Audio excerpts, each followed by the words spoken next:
최근에 가장 많은 반등을 했던 섹터가 자동차랑 반도체입니다. 관세 정책에 가장 큰 영향을 받았기 때문에 그만큼 반등폭도 막 20% 이상씩 올라오고 있는데 하드웨어보다는 소프트웨어가 좀 주도를 하지 않을까라고 생각을 하고 있고요. 네. 관세 정책이 아예 끝난 것이 아니기 때문에 10% 보편 관세라든가 그리고 그 이후에도 여진이 남아있기 때문에 선제적으로 개입하지는 않을 것으로 예상을 하고 있습니다. 그래서 연준이 5월 달에 QT 종료, 6월에 금리 인하 이렇게 좀 가지 않을까 보고 있고요. 또 5월에 경제 지표가 발표되기는 하지만 실질적으로 연준을 움직일 정도로 만약에 안 좋다라고 한다면은 이제 5월 금리 인하 가능성도 있겠지만 일단 그 정도로 경제 지표가 나빠지지는 않을 걸로 예상을 하고 있고요. 어느 정도 나빠진다면 오히려 bad is good 컨디션이 나오고 있기 때문에 시장에서는 오히려 긍정적으로 받아들이지 않을까라고 보고 있습니다.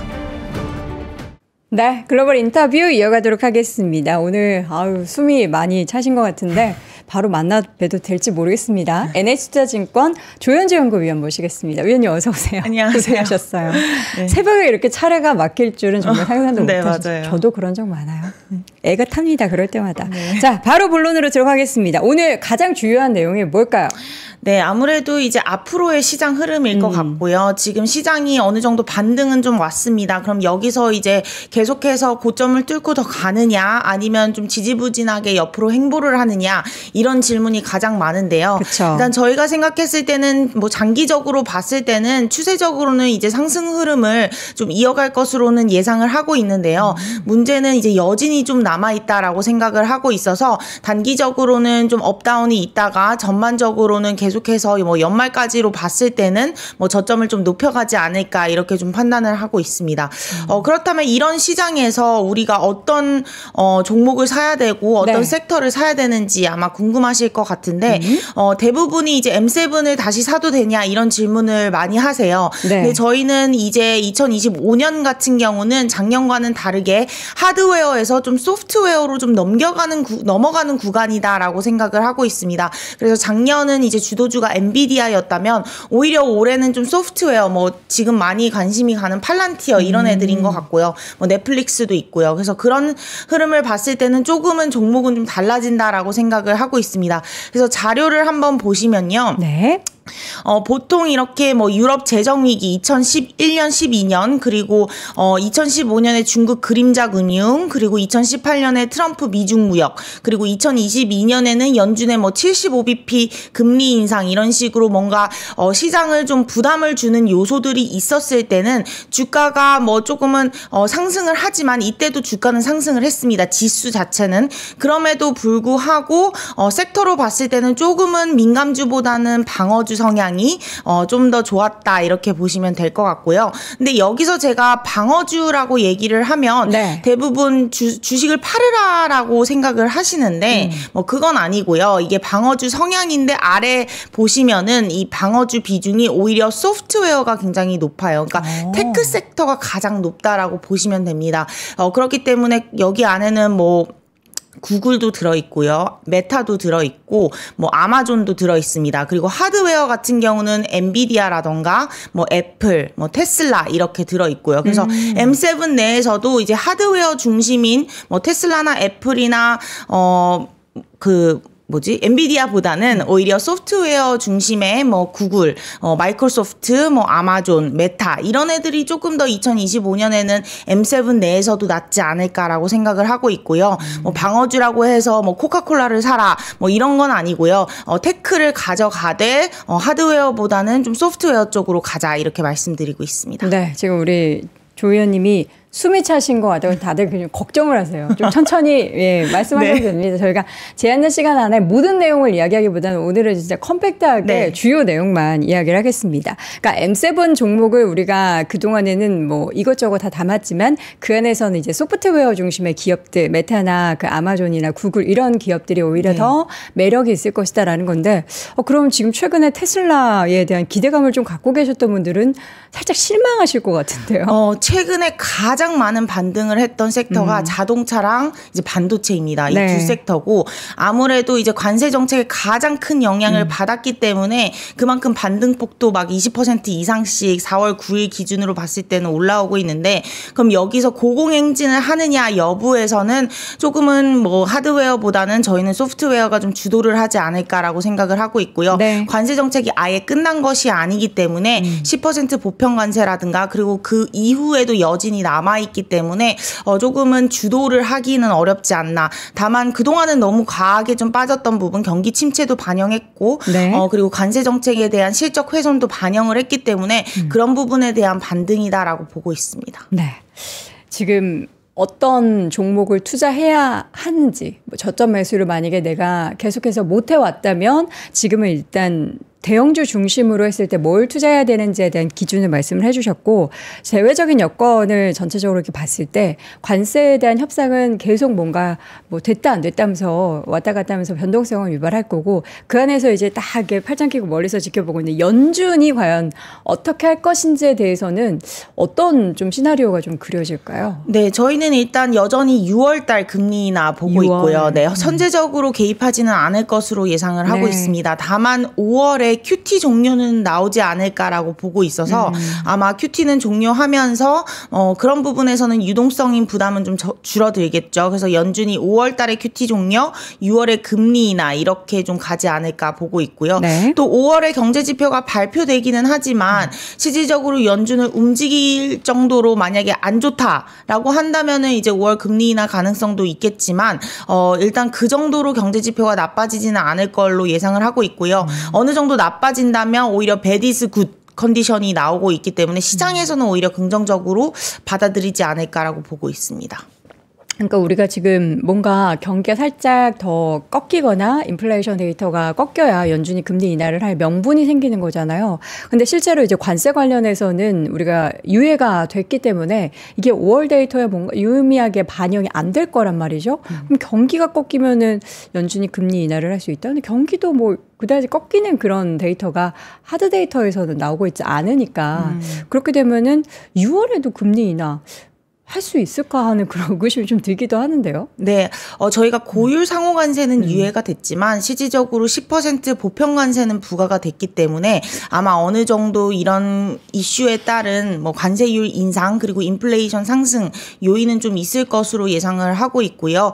그 정도만 뭐 계속해서 인플레이션이 내려가고 있었고 뭐 고용 지표도 좀 견조했기 때문에 그게 방향을 좀 틀기만 하더라도 아마 연준은 이게 관세의 영향이 있구나 어느 정도 있겠구나라는 부분을 감안해서 아마 6월 달에는 뭐 들어오지 않을까라고 보고 있고 오히려 반대로 10% 보편 관세 모든 국가에 부과한 10% 뭐 10%이기 때문에 저희가 워낙 중국의 145%도 지금 보고 있고 이래서 뭐 10%이기 때문에 영향이 크지 않다 이렇게 볼 수도 있겠지만 실질적으로 지표에는 조금씩 나타나지 않을까 5월 달에는 그렇게 좀 생각하고 있습니다. 네.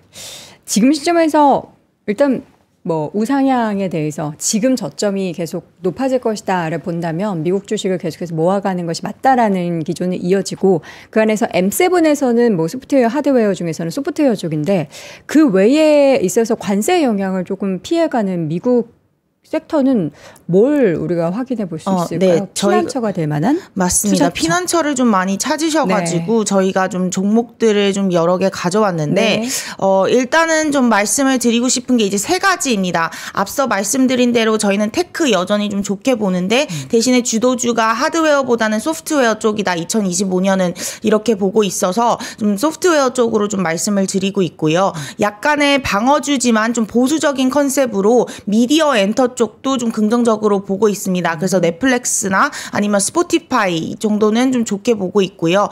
그리고 좀 배당주는 좀 긍정적이다라고 생각을 하고 있습니다. 보통 배당주 같은 경우는 뭐 왕족주, 뭐 기족주 이렇게 있는데 보시면 미국 같은 경우는 이렇게 변동성 지수가 확 튀었을 때 지금이거든요. 20포인트 구간을 넘어섰을 때는 좀 배당주가 좀 안정적으로 수익률을 냈습니다. 다른 주식 같은 경우는 굉장히 변동성이 컸는데 배당주 같은 경우는 변동성이 좀 작기 때문에 오히려 안정적인 흐름을 보일 수가 있고요. 그런 의미에서는 약간 코카콜라라던가 P&G, 뭐 에브비 이런 애들이 좀 좋다라고 볼 수 있는데 네. 실질적으로 이건 변동성이 굉장히 크게 확대돼야 되는데 지금은 조금 이런 부분들이 줄었기 때문에 뭐 안정적으로 가겠다. 앞으로도 뭐 변동성은 있을 거니까 그러면은 이제 가셔도 된다라고 생각을 하고 있고요. 다만 지금은 조금 더 소프트웨어나 미디어 엔터가 좀 수익률 측면에서는 배당주보다는 우위에 있을 수는 있겠다 이렇게 보고 있습니다. 그리고 그 외에 저희가 말씀을 드리는 게 약간의 산업재인데 안보입니다. 저희가 안보를 좀 말씀을 드리는 이유는 이 관세 정책에서 좀 자유롭고요. 또 유일하게 트럼프 행정부에서 모든 예산은 줄였는데 국토안보부 예산만 증액을 시켰습니다. 그러니까 정부가 적극적으로 돈을 쓰는 분야는 계속해서 주가가 갈 수밖에 없는데 그런 분야가 이 안보 분야이고 그래서 팔란티어라든가 뭐 엑손, 레이도스 이런 애들이 좀 이런 국가 안보 뭐 테이저건이라든가 아니면은 보안 관련된 플랫폼, IT 솔루션 종목이라든가 이런 애들은 좀 긍정적이지 않을까 이렇게 보고 있습니다. 네, 저희가 지금 화면을 통해서 우리 애널리스트의 리포트를 이렇게 쭉 보여드리고 있는데 저 자료 내용은 또 여러분들이 따로 찾아서 보실 수도 있으니까 내용 함께 참고해 보시면 좋을 것 같고 지금 사실 협상 계속 진행되고 있고 뭐 우리나라와 협상은 되게 뭐 유의미한 그런 결과를 얻어내고 있다. 혹은 이제 미국에서도 되게 잘 되어 있다 이런 얘기를 하는데 그 협상 내용 중에서 환율이 계속해서 뭔가 화두로 부상이 되고 있어요. 이거는 우리가 어떻게 해석을 해야 될까요? 네, 아무래도 이제 지금 미국 같은 경우는 환율에 대해서 좀 어느 정도 달러의 지위는 확보하되 그렇다고 해서 강달러를 좀 피하고 싶어하는 그런 흐름이기 때문에 뭐 한국의 적극적인 뭐 환율에 대한 개입을 좀 예상을 하고 있는데요. 생각보다 이제 저희 한국 원달러 환율 같은 경우는 달러가 약세임에도 불구하고 뭐 1,400원대로 내려가지를 않고 있거든요. 그렇기 때문에 뭐 원약 약세가 그렇게 크지는 않은 상황이고 그래서 이런 부분들 때문에 아마 조금은 달러 강세에 대한 부담을 좀 느끼는 것 같고요. 네. 그래서 좀 적극적으로 개입이라던가 뭐 평가 절하를 통해서 뭐 원화 약세를 좀 유도하려고 하는 것 같습니다. 근데 전반적으로 뭐 환율 전쟁으로 치닫고 뭐 그럴 가능성은 좀 적다라고 생각을 하고 있고요. 어느 정도의 뭐 안정적인 달러 약세 그리고 달러 지위를 훼손하지 않는 정도의 그런 흐름을 유지시키기 위해서 노력해 달라. 그래서 그런 부분에 대한 어느 정도의 정성이 있다면은 뭐 쉽게 가지 않을까라고 생각을 하고 있고요. 오히려 저희는 방위비 분담금 이런 부분에 대한 협상이 좀 진행되고 있지 않기 때문에 아직까지는 그런 부분들이 좀 우려 요인이 아닐까라고 좀 생각을 하고 있습니다. 네. 환율 얘기도 밤사이에도 뭐 일본과 또 베센트 장관의 발언이 좀 엇갈렸잖아요. 달러 약세나 뭐 엔화 관련해서. 네, 이런 내용들이 계속 나오면서 뭔가 좀 약간의 노이즈가 생기는 그런 좀 우려도 있어가지고 환율 부분도 내용 나올 때마다 여러분들 잘 체크를 해 보셔야 될 것 같습니다. 자, 지금 관세 외에도 우리가 주목할 만한 이슈 일정들이 되게 많죠. 뭐 실적 발표도 그렇고 경제 데이터도 그렇고 어떤 점에 가장 좀 주목을 하고 계세요? 뭐 일단 저희가 생각했을 때 가장 첫 번째는 관세가 끝나지 않았다. 그래서 좀 차트 일정을 좀 보시면 5월 달에 예정된 게 뭐냐면 이제 자동차 부품에 대한 관세 25%가 일단 예정이 되어 있고요. 5월 2일에. 그리고 반도체 의약품에 대한 관세가 이제 5, 6월에 25% 예상이 되어 있어서 아마 이런 부분들이 아마 다시 한번 5월 초에는 좀 이슈로 떠오르지 않을까 생각을 하고 있고 또 한 가지는 저희 캐나다 멕시코에 대한 관세가 아직까지는 USA 미준수 품목으로만 부과가 되고 있는데 이런 부분들이 이제 USMCA를 이제 준수하는 품목에도 관세 부과가 5월 달에 예정이 되어 있기 때문에 여러 가지 5월 달에 다시 관세 이슈가 불거질 수 있고요. 말씀하신 것처럼 지금 5월부터는 아마 4월 경제 지표가 발표되기 때문에 4월 2일에 부과된 자동차 관세 그리고 중국에 대한 고율 관세 그리고 모든 국가에 부과된 10% 관세에 대한 영향이 이제 5월 달에 저희가 볼 수 있습니다. 예상했던 것보다는 그렇게 크게 경제 지표를 악화시키지는 않을 것 같습니다. 워낙에 고율 관세 영향이 컸었기 때문에 다만 그럼에도 불구하고 그동안 천천히 내려갔던 인플레이션은 약간 조금 방향성을 트는 그런 모습을 저희는 볼 수 있을 것 같고요. 그게 방향성을 틀면서 얼마나 많이 튈지 여부는 조금은 지켜봐야 된다라고 생각을 하고 있어서 5월 경제 지표 좀 예상을 하고 있고요. 또 1분기 실적 지금 발표가 되고 있는데 특히 테크 주들의 실적을 앞두고 있죠. 그렇기 때문에 테크 같은 경우는 1분기까지는 괜찮을 것 같습니다. 1, 2, 3월 같은 경우는 관세 영향을 많이 받지 않았기 때문에 다만 문제는 가이던스이죠. 그래서 가이던스는 얼마만큼 하향 조정하는지가 좀 중요할 것 같고요. 그 가이던스에 따라서 M7 내에서도 그리고 테크 섹터 내에서도 좀 차별화 움직임이 나올 것으로 예상을 하고 있어서 당분간은 주가가 그동안 많이 올라왔기 때문에 좀 종목 장세를 보일 것 같고요. 그 이후에 뭔가 의미 있는 협상 내용 그리고 경제 지표 예상보다 나쁘지 않고 이런 부분들을 확인하면서 연준의 6월 금리 인하를 좀 차근차근 반영을 하다 보면 저점을 좀 높여갈 것으로 예상하고 있습니다. 네, FOMC도 곧 이제 5월에 열립니다. 그러니까 주초, 월초에 저희가 휴일이 좀 많아가지고 그리고 정신없이 지내다 보면은 FOMC 얘기가 불쑥 나올 텐데 이번에는 뭔가 금리 결정을 한다라기보다는 힌트나 네. 아니면은 우리가 그동안 항상 들었었던 것처럼 뭐 데이터 확인하고 관세의 불확실성 때문에 경기 침체 가능성도 있기는 하다. 그러나 아직 미국 경제는 꺾이지 않았다. 뭐 이런 내용을 똑같이 듣게 될지 어떻게 좀 생각을 하실까요?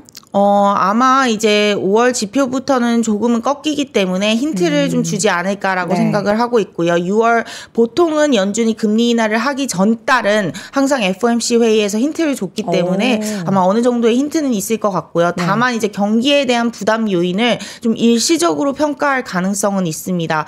그렇기 때문에 좀 매파적이지 않을까라는 우려도 있는데 뭐 일시적으로 평가를 하고는 할 것으로 예상은 하는데 그래도 6월에 금리 인하는 어느 정도 좀 나오지 않을까라고 보고 있습니다. 네, 지금 우리 위원님께서 6월에 금리 인하에 대한 가능성이 굉장히 높기 때문에 5월 FOMC에서는 늘상 그랬듯이 힌트를 줄 것이다. 그럼 그 힌트를 들은 시장은 좀 환호할 수 있겠네요.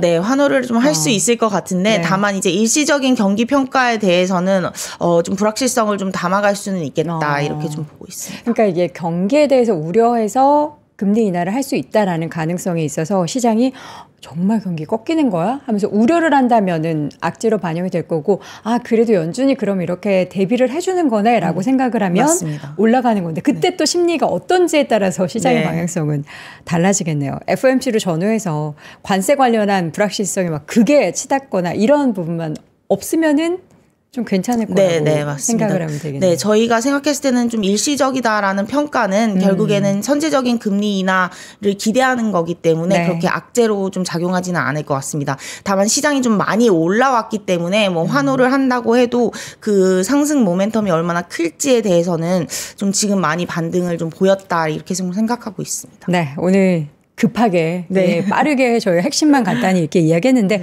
혹시 오늘 꼭 이야기를 코멘트를 했어야 되는데 못 하셨던 부분 있으신가요? 어느 정도는 다 된 것 같고요. 네. 제가 이제 조금 실수를 한 부분을 말씀드리고 어떤 실수요? 제가 제목을 이제 소나기를 피하는 방법이라고 좀 자료를 냈었는데 네. 어느 정도 소나기는 다 온 것 같다라는 이미 비 다 그쳤습니까? 네. 소나기는 왔기 때문에 네. 이제 최악의 국면은 지났다라고 생각을 하고 있어서 지금 반등이 많이 나오고 여기서 이제 상승이 조금은 좀 더딜 수는 있겠지만 결국에는 연말로 갈수록 저점을 높여갈 거기 때문에 어느 정도 이제 소나기는 피했고 이제 앞으로는 좀 수익률을 좀 낼 수 있는 종목으로 적극적으로 좀 자신감 있게 담아가도 되지 않을까라고 해서 지금부터는 좀 기회가 많을 것 같다 이렇게 보고 있습니다. 지금까지는 밤마다 갑작스러운 소나기, 뭐 우박, 뭐 이런 것들 내렸는데 이제는 내려봤자 뭐 가랑비 정도로 네. 우리가 좀 생각을 해보도록 하겠고요. 저점을 높여갈 수 있는 이제 미국 시장에 있어서 우리의 투자에 대한 이야기 그리고 이제 단기적으로 5월과 또 6월 사이에 있을 이벤트에 있어서의 시장의 반응까지 우리가 한번 예상을 해봤습니다. 자, 오늘 힘들게 오셨습니다. NSC투자증권 조현주 연구위원 함께했습니다. 위원님 고생하셨습니다. 감사합니다.